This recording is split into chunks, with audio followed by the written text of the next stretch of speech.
Seja bem-vindo ao canal Código Inteligente.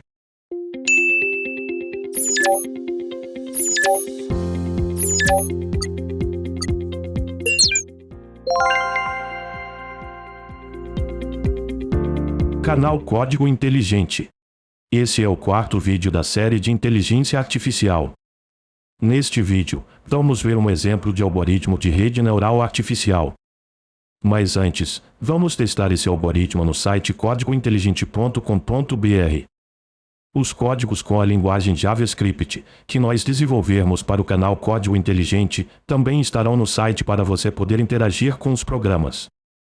E neste vídeo, vamos rodar o algoritmo de uma rede neural para prever resultados dos pontos de uma simples reta. Esta página tem duas seções, uma com os dados de entrada e com as premissas da rede.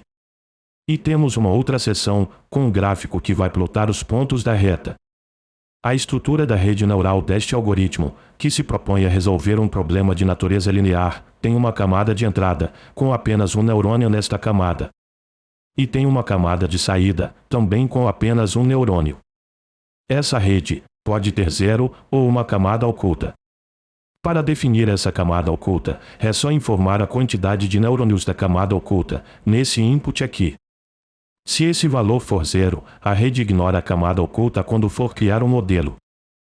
Neste trecho, temos os valores de x e y das amostras de treinamento.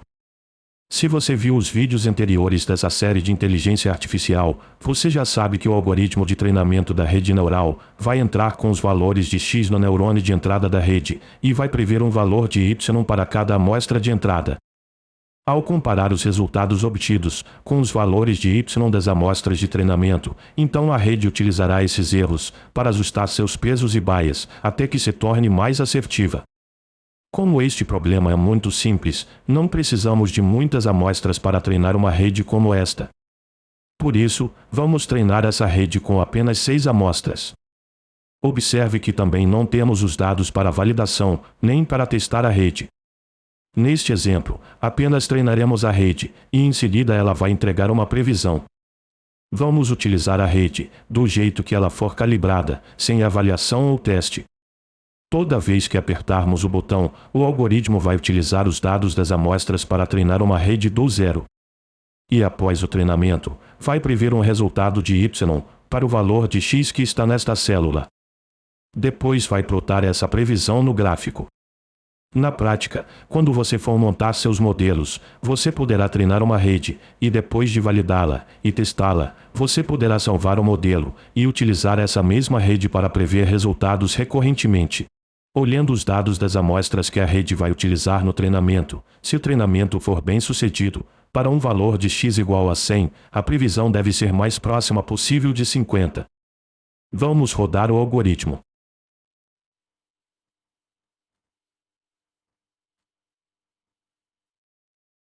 Observe que a rede entregou um bom resultado, com um baixo erro.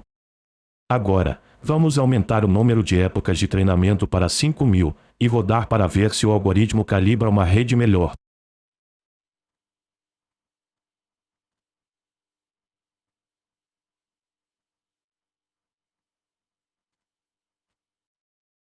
E veja que o erro foi praticamente o mesmo da rede do treinamento anterior.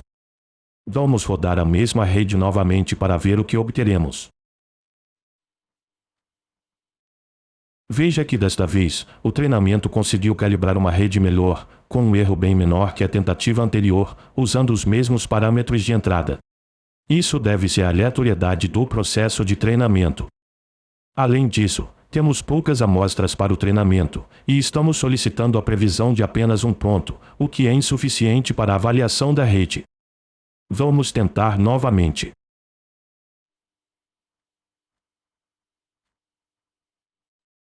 E veja que nesta tentativa, conseguimos um erro menor ainda.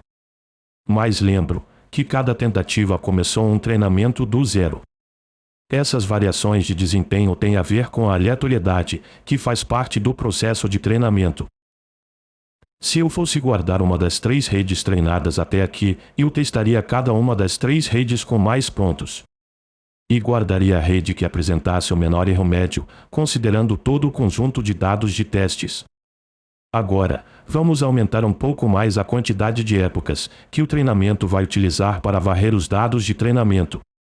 E veja que o resultado agora foi muito melhor. Vamos tentar novamente.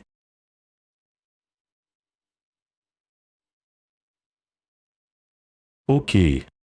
Essa nova rede apresentou o mesmo erro que a tentativa anterior. Vamos rodar novamente. Veja que o treinamento apresentou um erro menor ainda. Fora da quantidade de casas decimais fixadas no campo do resultado. Agora, vamos incluir uma camada oculta para avaliarmos. Vou definir 2 neurônios para essa camada oculta. Vamos rodar o programa. Vamos rodar novamente. Novamente. E veja que com uma camada oculta, os resultados foram praticamente os mesmos. Agora, vamos ver o algoritmo de treinamento deste exemplo. A linguagem que utilizamos foi JavaScript, que está no script deste código de HTML. Aqui na tag head, temos o carregamento da biblioteca do TensorFlow, que é uma plataforma com diversos recursos de inteligência artificial para várias linguagens. E também temos aqui uma tag com os estilos da página HTML. Dentro da tag body, temos a estrutura que vimos da página HTML, com uma seção para as premissas e outra para o gráfico. Nesse vídeo, nós vamos focar no algoritmo das redes neurais. Então, vamos abrir a tag script. Nesse trecho do código, temos algumas variáveis globais, que serão utilizadas para salvar as premissas e dados do treinamento, bem como os elementos da página HTML. Os nomes e comentários dessas variáveis globais falam por si. Observe.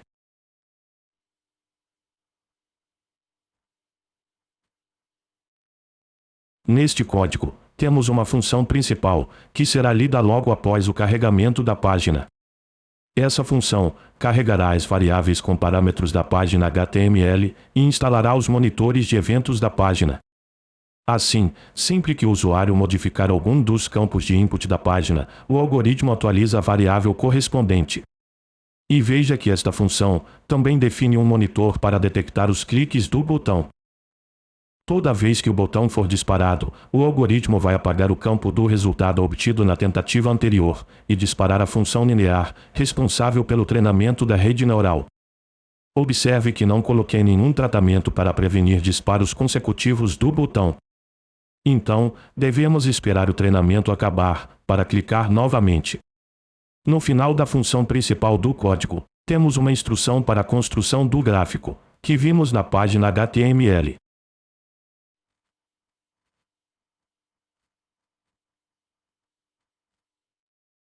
Já essa função, de nome limites, serve para ajustar a escala do gráfico, de acordo com os dados da reta, e com os resultados a serem plotados. A função gráfico dispara a função limites, e depois constrói o gráfico. Se a variável de entrada da função for igual a 1, então ela também plota no gráfico ponto previsto, logo depois de concluir o treinamento. E a função linear é a função que aborda os passos da modelagem e do treinamento de uma rede neural. Observe que esta função foi declarada como uma função assíncrona. Isso quer dizer que, ao chamar essa função, o algoritmo terá que esperar por uma promessa, em algum ponto dentro dessa função, antes de seguir em frente. Se você não viu os primeiros vídeos dessa série, é muito importante que você os veja, para entender os conceitos envolvidos no treinamento de uma rede neural artificial. Começando pela modelagem, primeiro temos uma instrução que utiliza a biblioteca do TensorFlow para carregar na variável model um objeto contendo um modelo de rede neural sequencial. Nas linhas de código a seguir, vamos parametrizar esse modelo. Nas 3 linhas seguintes, vamos definir os neurônios de cada camada da rede e os parâmetros de cada camada.